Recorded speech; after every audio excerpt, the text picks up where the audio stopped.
Hello guys, welcome to the Banana Gaming Empire. My name is Roshan and I'll be today's build master. Today we're going to be building something a little bit special. As you can see, we usually do videos where me or Afiq, who was our last build master, usually we start to do videos like this when it's something a little bit special. It's another pink build. But wait, it's not a full-size system. No. We're going to be building it in this. The Silverstone SG13. Let's get started.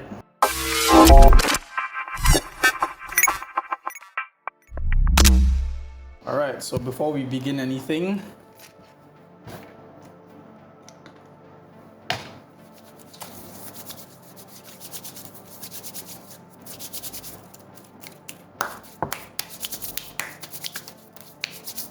alright, so let me just put this aside because we're not going to be touching that just yet. I'm going to be introducing the parts that we're working with. So firstly, we have this, an Intel i7 12700F. Now the F in the 12700F stands for one thing only, which means that this CPU does not come with its own integrated graphics. What does that mean? It doesn't have its own processor for, video, for graphic processing, all that. It doesn't have that. So for that to work, we're gonna have to pair it with this, the MANLI GeForce RTX 3060 Ti.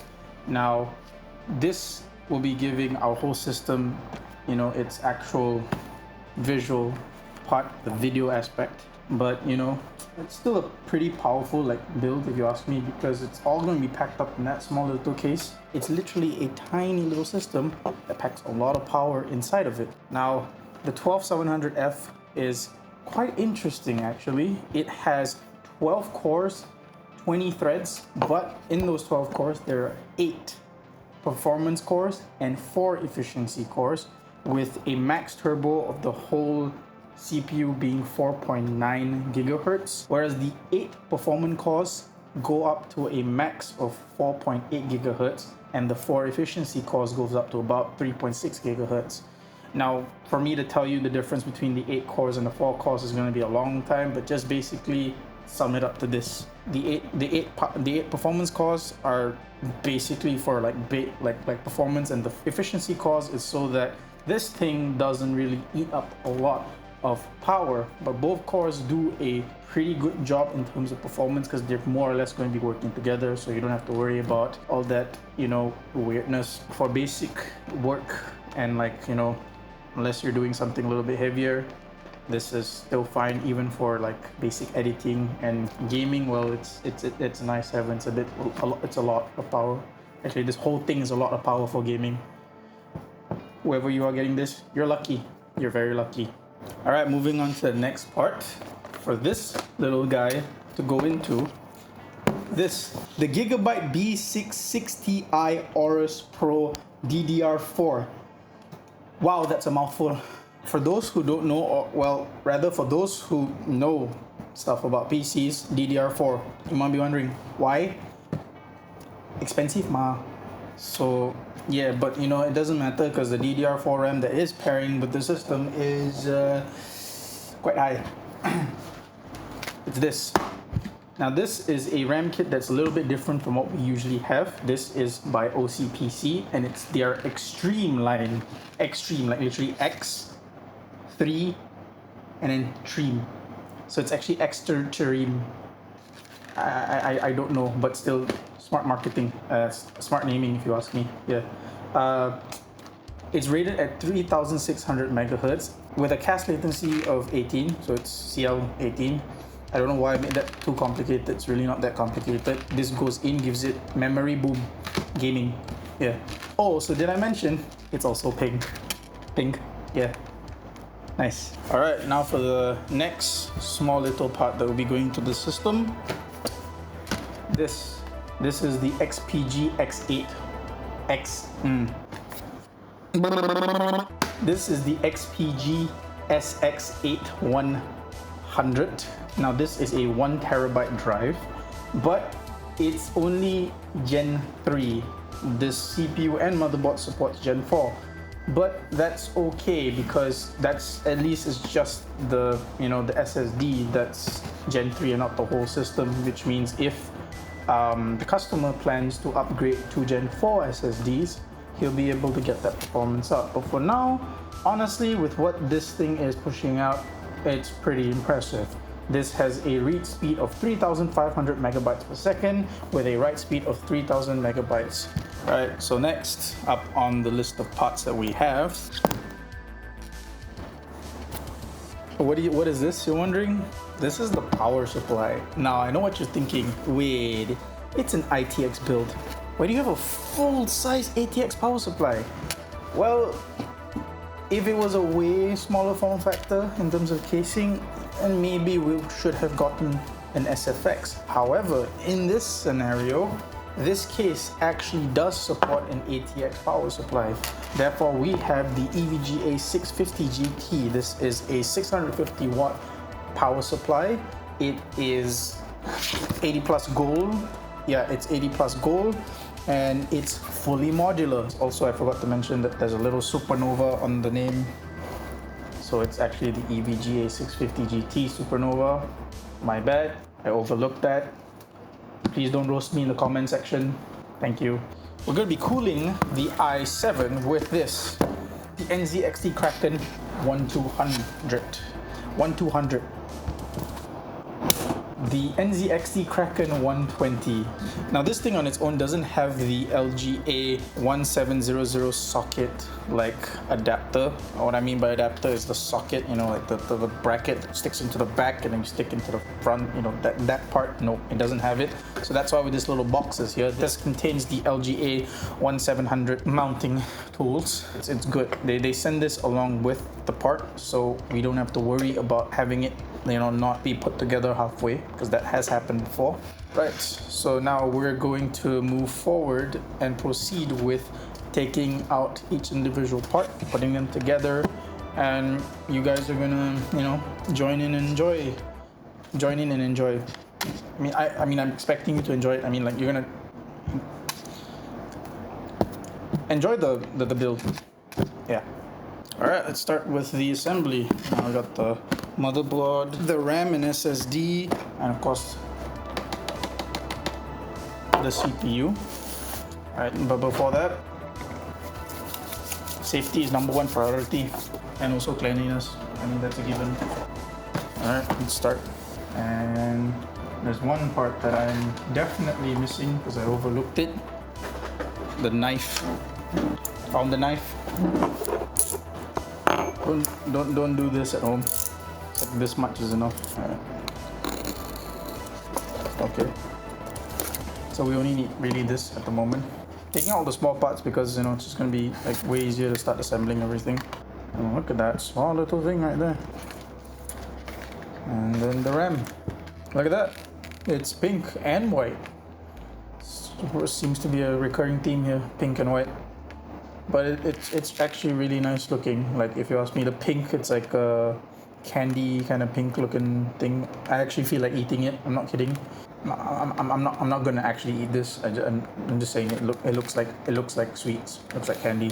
A really delicious RAM stick. Very delicious RAM stick. I'm gonna stop. Okay, now for this tiny part, but also very interesting part. There's a lot of stuff in here. It does come with its own Wi-Fi sort of adapter thing. It's magnetic. It's got like a magnetic bottom, so you can just like stick it on top. And the fact that it looks like a fin, or that small little case is going to look like a fish. I would suggest that like you get like those little googly eyes, put it on the case. It'll look very cute, very cute. I would do that. I'm not saying you should, but I definitely would do that. It's got Wi-Fi 6. Bro. Wi-Fi 6. That is amazing. That's awesome. It is what it is. Oh, it's also got Type-C 3.2 Gen USB Type-C Gen 3.2 interface. I would actually like to build an entire editing rig as an ITX build, just because I can bring it anywhere and I can do work on it. I mean, why bring a laptop? You can just bring like the whole thing. inconvenient but powerful.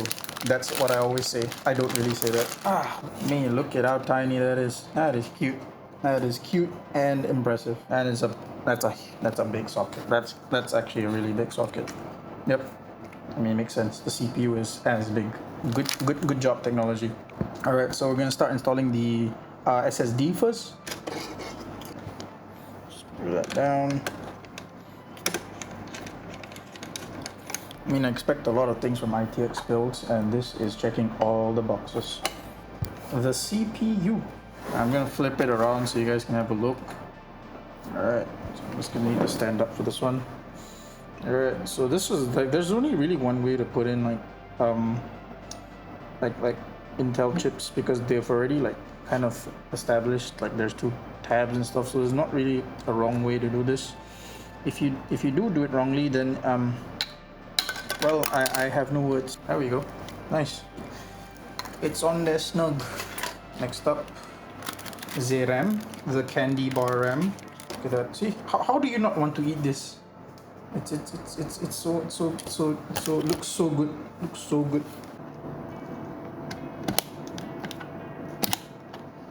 Okay, so now with everything installed in, we can start putting it into the casing and slowly start to assemble the entire build.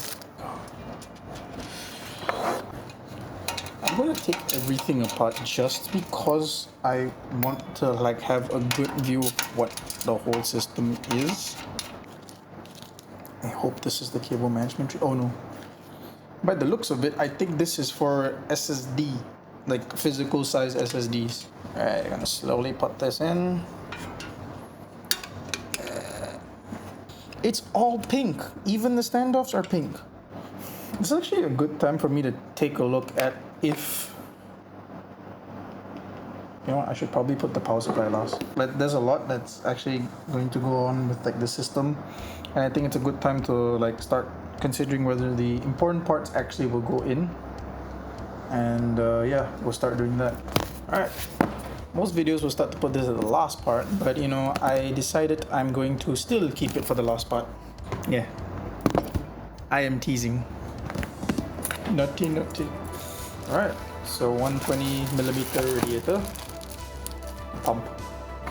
And this is gonna be intake or exhaust. Intake, exhaust. We might need to really think this through. Probably gonna mount the CPU cooler first, but I have to remove the old bracket because it won't fit. It's got pre-applied thermal paste, and I almost touched that. That was the no-no. I'm just going to figure out how I'm going to mount this first. This might single-handedly be the hardest thing I do. Never mind, I figured it out. Nope, I didn't figure it out. So I should put the fan in front first, therefore it would make it very easy. Then how am I going to still mount this? That doesn't explain anything. I got it. I might need a moment. So I figured out how I'm going to place the AIO in a way that won't be intrusive. They actually give you the Ethereum hash rate. It's good to know that they're miner friendly. Alright, let's take a look at this, shall we? This might be the first time in like ever that I actually installed the GPU first before I install the actual cooler. Alright, we're done. Alright guys, we are finally done with the build. I know we skipped apart a couple of things and I'll explain to you why, because it actually took a little bit longer than expected to figure out how to route the cables, and it's mainly because this PC right here, the small little ITX build right here, very compact. This whole case, as you can see, with a full-size ATX power supply, is barely like touching anything. Like the ATX power supply itself is just barely touching the corners, but where it is touching is quite literally the GPU over here. The only way that you could like insert the GPU in from like any part of this case, because of its length, is actually through the front. They actually made a cutout so that you could actually slide the GPU in, and that's very convenient. Instances where like this, where the build was actually way more like a little bit slightly more complicated to build as compared to like a general, like traditional sized ATX or MATX or even just an NZXT kind of ITX build. You know, it was way more like tedious. So that being said, like yeah, I can even show you like the cable management. As you can see, the cable management, it actually is just like nice, like it's neater like on this side, but most of the cables from the power supply is actually in this compartment here, which is the SSD trays. Overall, it was quite fun, like building the system. Even the AIO is like kind of there. Like I said, so everything kind of barely fits. Like it's all very tightly packed, very tightly packed. And yeah, that's like the one thing like I guess I don't like about the case. But then again, it's an ITX case, so ITX case like this, which are compact, they generally are like made that way, you know. But that being said, it's not like a huge problem. It's just problem solving. I also do wish that Silverstone included a the SFX adapter with the case rather than have it be a separate like sort of thing, because I've found out that's also a separate thing.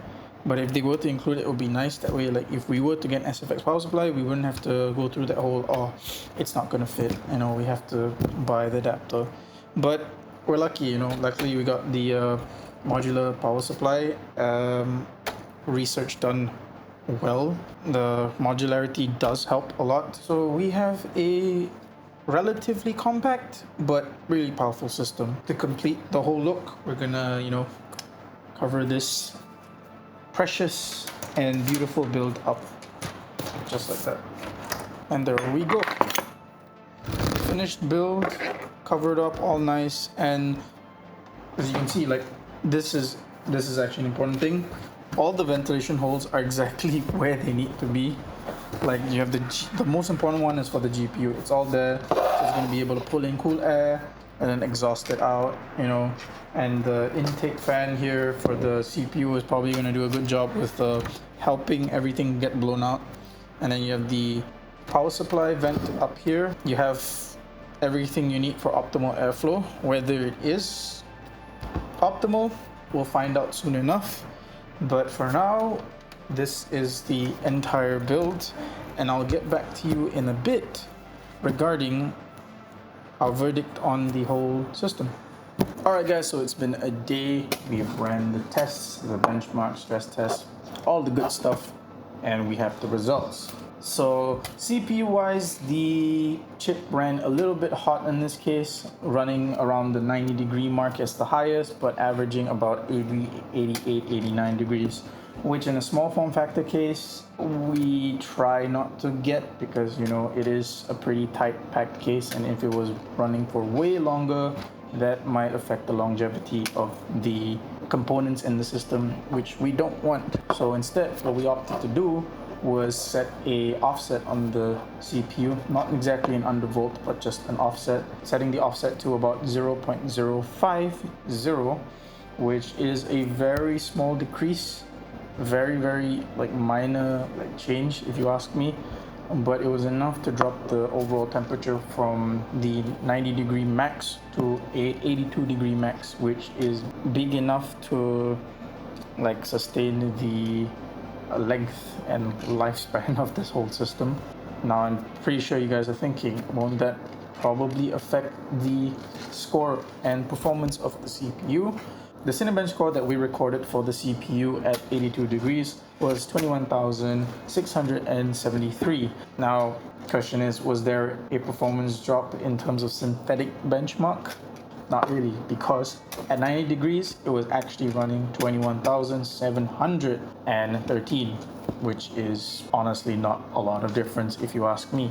For basic usage, for, you know, gaming, editing, like what this PC is going to be intended to use for, the i7 still holds its performance, which is very crisp, nice, and as my friend, you know, Afiq would say, mantap. I think I'm gonna kill my. As for the GPU ran a nice 79 degrees Celsius. Yes, all the recordings are in Celsius if I haven't mentioned it, and that's the temperature we kind of expected. Plus, it does have its own like ventilation for the GPU, so it's long enough that it's pulling in enough cool air, and it's cooling the GPU pretty well. Pretty good. Results show this is a pretty good system for its size. You know, it's a powerhouse. If any of you were to buy it for gaming, bringing it around, you know, if you travel a lot and you have like a small monitor or some form of display for your setup, this system will do its job. If you're an editor or, you know, a graphic designer and you need a system on the go that's not your laptop but something where you can bring around because, you know, you need a bigger system to work on, something like this will do just fine. And we're very happy with the results. And personally, as the build master, with its compactness and how tightly fit everything is, I'm surprised myself at the performance of this little guy. And it has definitely been a hoot to build this. So yeah. Oh yes, I forgot to mention, the GPU is from MANLI. Now MANLI is a brand that not a lot of people may hear about. It's not ASUS, it's not GIGABYTE, it's not Zotac, you know, it's not these brands that people are used to hearing, but it is a good GPU. Performance-wise, you know, temperature-wise, MANLI did a pretty good job with the GPU, so props to MANLI. And honestly, that's probably the most surprising part. The other parts in the system are more or less what we expected it to be, because they are, you know, a little bit on the higher end side, but it is all good. Every single part here is spicy and nice. Alright guys, so thank you for watching this video. I hope you guys enjoyed it. If you guys have any questions or any inquiry that you would like to do, whether it's building a new system or, you know, you guys trying to find something that you specifically need, head on over to our Facebook page over here or our Instagram, and don't forget to subscribe if you're on YouTube, like and follow if you're on Facebook and Instagram. And as always, thank you guys, have a great day, and I'll see you soon.